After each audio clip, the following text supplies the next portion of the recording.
আসসালামু আলাইকুম। একদিন ইফতারের আগে এক চাচা গেলেন বাজারে। তিনি এক ফলওয়ালার দোকানে দাঁড়ালেন। চাচা বললেন, আপেল কেজি কত? ফলওয়ালা বলল, 100 টাকা। চাচা বললেন, কলা? ফলওয়ালা বলল, 30 টাকা। চাচা আবার বললেন, কমলা? ফলওয়ালা বলল, 80 টাকা। ঠিক তখনই এক বৃদ্ধ মহিলা দোকানে এলেন। বৃদ্ধ মহিলা জিজ্ঞেস করলেন, আপেল কেজি কত? ফলওয়ালা হেসে বলল, 50 টাকা। কলা? 15 টাকা। কমলা? 40 টাকা। বৃদ্ধ মহিলা খুশি হয়ে সব ফল কিনে চলে গেলেন। আর বাজারের চাচা একেবারে হা করে তাকিয়ে রইলেন।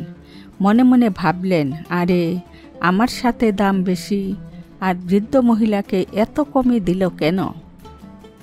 ফলওয়ালা চাচা আস্তে করে বললেন, ভাই রাগ করো না। এই বৃদ্ধ মহিলাটি কয়েকজন ইয়াতিম বাচ্চার মা। আমি জানি তারা অভাবী পরিবার। আমি মহিলাটিকে বিভিন্নভাবে সহায়তার কথা বলেছি, কিন্তু তিনি তা নেননি। তিনি চান তার সন্তানরা যেন কারো কাছে হাত না বাড়ায়। তাই আমি তাদেরকে সহযোগিতা করার জন্য অনেক ভেবেচিন্তে আমি এই পন্থা অবলম্বন করেছি, যেন বুঝতে পারেন যে তিনি কারো মুখাপেক্ষী নন। এর উসিলায় যেন আল্লাহ তাআলা আমার আমলনামায় কিছু সওয়াব লিখে দেন।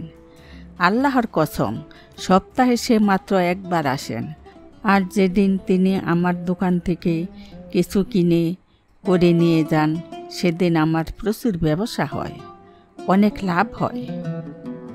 কিভাবে যে আমার রিজিকে এত বরকত আসে আমি বুঝতে পারি না। শুনে বাজারের চাচার চোখে পানি চলে এলো।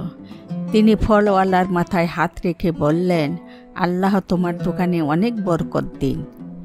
ভালো কাজ করলে শুধু মানুষই খুশি হয় না, আল্লাহও অনেক খুশি হন। আসসালামু আলাইকুম।